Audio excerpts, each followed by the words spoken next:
Bonjour, bonsoir tout le monde. C'est donc encore une fois Dark Patator de la guilde Hexagon Key. Nous nous retrouvons une fois encore pour un gameplay commenté des rushs de Daima.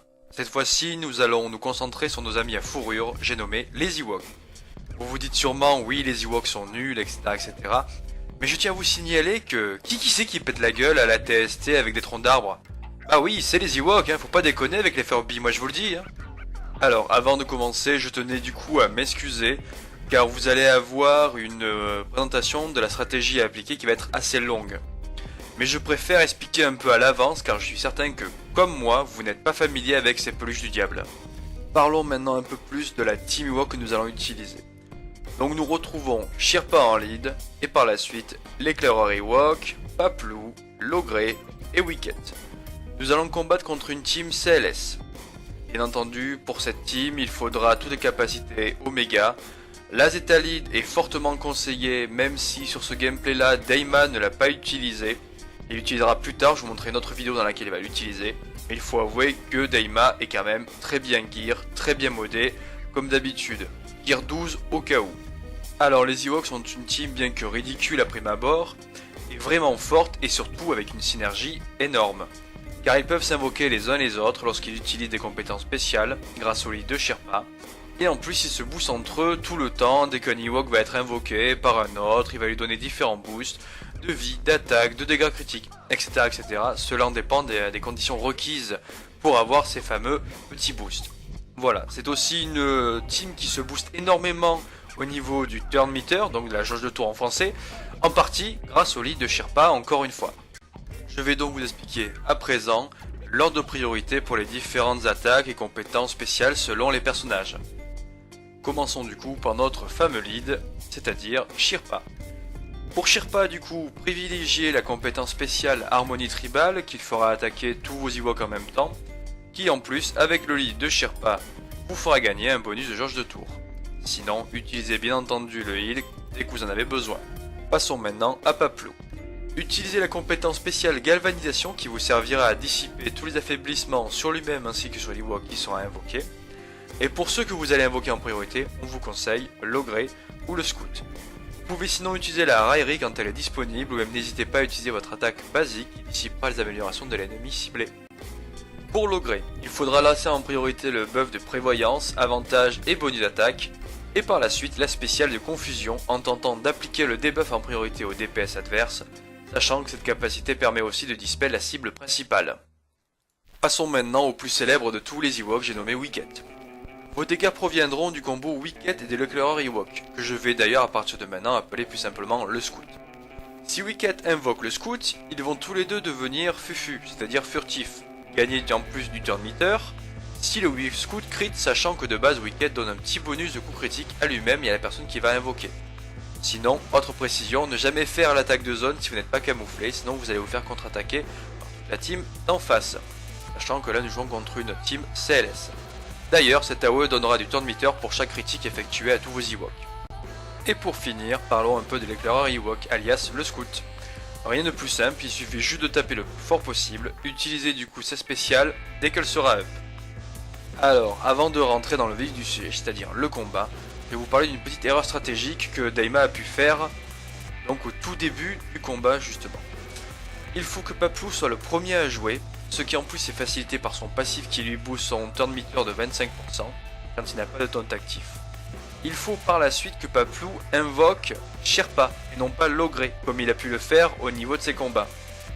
Voilà simplement. Une fois que ça c'est fait, Shirpa utilise du coup sa compétence spéciale Harmonie Tribale qui va invoquer tous les autres Ewoks, qui n'a pas été fait sur la vidéo. Et une fois que c'est fait, vous allez pouvoir dérouler par la suite sur le combat simplement. Voilà, j'espère que tout le monde a bien compris comment va se dérouler la bataille, car le combat est sur le point de commencer. Alors, le combat va comme d'habitude s'ouvrir sur une double attaque de Han qui va venir directement sur l'Ogré. Paplou va jouer en premier, et Daima va faire la fameuse erreur d'invoquer l'Ogré alors qu'il aurait dû invoquer Shirpa, je vous le rappelle, à la place. Au final, il utilise sa spéciale pour buff les Ewoks ainsi que la jauge de tour. On enchaîne du coup sur l'harmonie tribale de Shirpa qui va cibler le plus vite possible base pour tenter de le retirer du combat car avec son taunt il est quand même assez embêtant.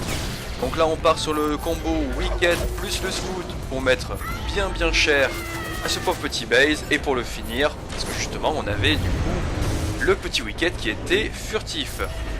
Le heal de Sherpa qui passe pour la rétribution, on commence du coup à taper R2 pour tenter de le sortir le plus vite possible car c'est simplement un support qui est assez embêtant par rapport justement à la furtivité. Voilà, ça c'est fait. Maintenant on va commencer à viser Chirrut pour exactement les mêmes raisons. Du coup son heal et son boost de ténacité. Donc voilà, on tente un peu de le taper, de l'affaiblir. Hop, auto-attaque. Là il va pas tarder à mourir, c'est-à-dire en gros maintenant. Voilà, parfait. Han Solo maintenant qui sera la cible simplement parce que c'est le plus gros DPS de la team en face. Donc voilà, on l'affaiblit un peu, les petits combos, tac, l'auto-attaque, on continue. Bon là voilà, le problème c'est que du coup personne dans notre team n'a été fufu, donc c'est vrai qu'Han Solo peut se faire plaisir au niveau des contre-attaques. Et du coup l'harmonie tribale qui vient le finir magnifiquement. On passe donc notre petit CLS, top, le petit combo Wicked Scout, là il va pas tarder à mourir. Allez, le petit buff, encore une fois, toujours pareil. Mais certains personnages qui ne sont pas encore fufu, donc ils vont se faire contre-attaquer. Voilà, il est mort et c'est la victoire.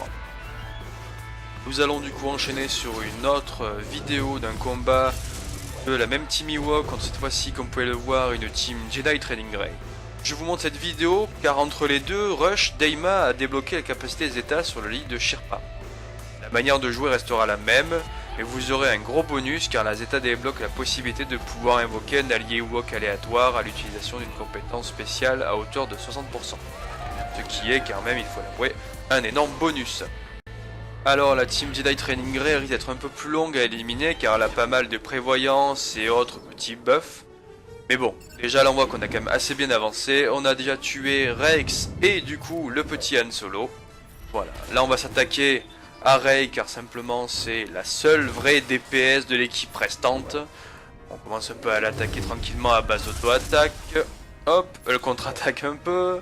Voilà, on commence un peu à y faire mal. Quelques attaques normales, quelques petits buffs qui se remettent.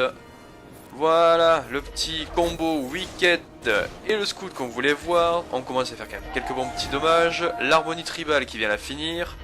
On continue encore une fois. Voilà, justement, la compétence lead de Sherpa qui proc sur le petit Scout pour invoquer Sherpa. Voilà, donc on continue. Les petits buffs, l'auto-attaque qui vient finir ce gros méchant d'Amiral Thrawn. Voilà, il ne reste du coup plus que BB-8 qui va se faire un peu secouer les puces électroniques, hein, bien entendu. Et voilà, on se trouve sur le coup fatal, le dernier coup porté de ce combat, fabuleux. Encore une victoire assez facile au final. Et voilà, maintenant vous savez du coup quelle sera votre prochaine team à farm. Bon ok, je rigole bien entendu en vous disant ça, sauf si vraiment vous avez déjà vos teams principales déjà montées et tier 12.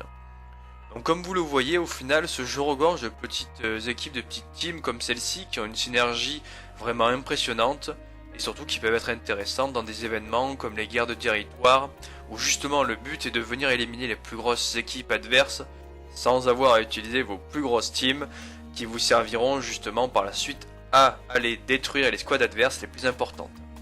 Voilà, j'espère du coup ne pas trop vous avoir embêté au niveau des différents commentaires et explications de la manière de jouer cette team Ewok, qui je pense était vraiment nécessaire pour la compréhension globale de cette vidéo, autant pour vous que pour moi. En effet, Daima m'a beaucoup aidé cette vidéo et je tiens d'ailleurs à la remercier, car elle m'a apporté beaucoup de petites précisions et astuces que je ne connaissais absolument pas malheureusement. Voilà. C'est la fin de cette vidéo, je vous souhaite à tous et à toutes une bonne journée ou une bonne soirée et surtout à bientôt sur la communauté YouTube Hexagone.